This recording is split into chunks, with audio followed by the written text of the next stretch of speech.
Saudara ahli, dalam praktek sampai Mahkamah Agung, agar audit dari ahli digital forensik memenuhi syarat, diperlukan berbagai persyaratan.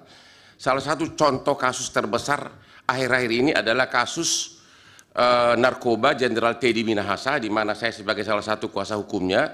Pada waktu itu ada 2 ahli digital forensik. Salah satu pertanyaan pertama adalah, apakah saudara ahli punya sertifikat internasional sebagai ahli digital forensik? Itu pertanyaan pertama. Karena di pengadilan umum itu, kalau Anda tidak punya, Anda tidak diakui. Yang kedua, salah satu syarat mutlak agar digital forensik sah adalah account tersebut, aplikasi tersebut harus dikasih secara utuh kepada ahli, kemudian diaudit, kemudian ada istilahnya itu di-celebrate, isinya semua dibongkar.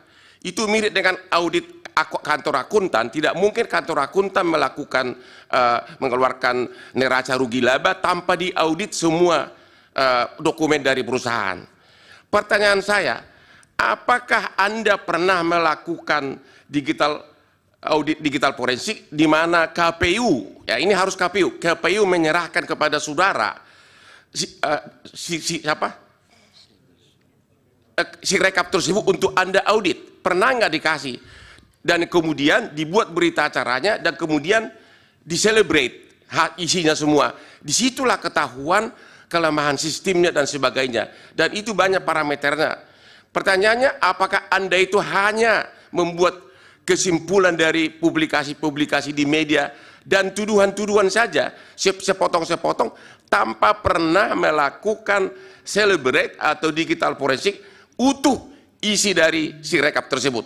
Terima kasih. Baik, yang Pak Utman apa yang Pak Utman yang belum tadi hasil audit saudara kan untuk dipakai sebagai alat bukti yang sah di pengadilan. Dan Anda tadi mengatakan memang persyaratan formal untuk itu belum dipenuhi, yaitu ada request dan pemilik account harus ngasih secara sukarela.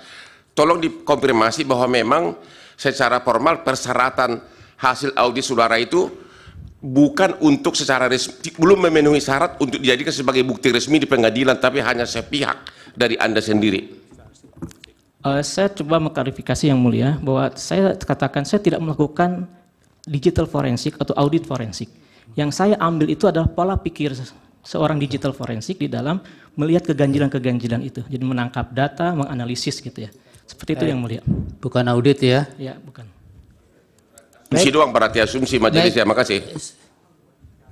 Baik, terima kasih Pak Ali, Pak Yudi keterangannya. Terima kasih.